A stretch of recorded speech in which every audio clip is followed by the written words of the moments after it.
Граѓанското здружение Македонски музички институт попушта пред силниот притисок од јавноста.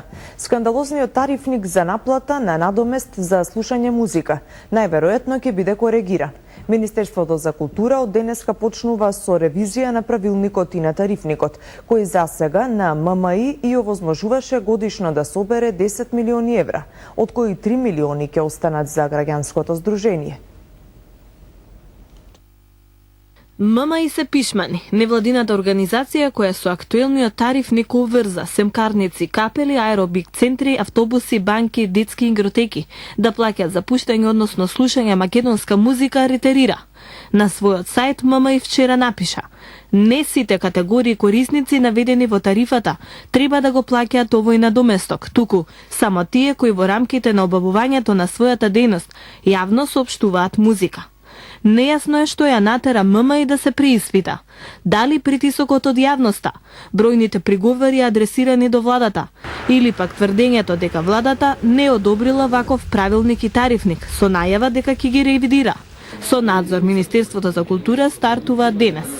Дали ММИ со вчерашното соопштение можеби најавува дека актуелниот е невалиден и ќе крои нов тарифник и ќе поштеди бројни субјекти меѓу кои телевизиите, кои произведуваат аудиовизуелни дела, односно видеограми, а не фонограми. Дали и кој го проверил и ревидирал тарифникот на ММИ, во кој на погрешен начин се цитира членот 109 од Законот за авторски и сродни права.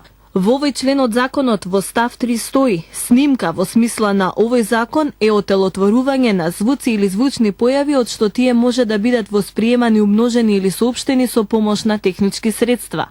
Телевизија или видеозапис во овој член од законот не прочитавме, но во правилникот на ММИ кој се повикува на истиот закон стои: восприемани, умножени или соопштени со помош на технички средства за механичка и дигитална репродукција како грамафон, CD, музички автомат, магнетофон, касетофон, радиоапарат, телевизор, видеоапарат или било кое постоечко или идно средство за репродукција на звук и слика. Повторно е нејасно како е дозволено да се објави ваков тарифник со некоректно цитиран член од актуелен закон на Република Македонија. Канал 5 неколку пати информираше дека телевизиите од групацијата нема да пуштаат македонска музика ако се усвои правилникот, или пак ќе мора да воведат ценовник за гостување на изведувачите, за да си ја дозволат обврската наметната од ММИ. Тоа ќе го сторат и хотелиерите и таксистите. За да пуштаме и слушаме македонска музика во сите такси возила во град Скопје, треба вкупно да платиме 10.000 евра на ММИ. Ние немаме толку пари.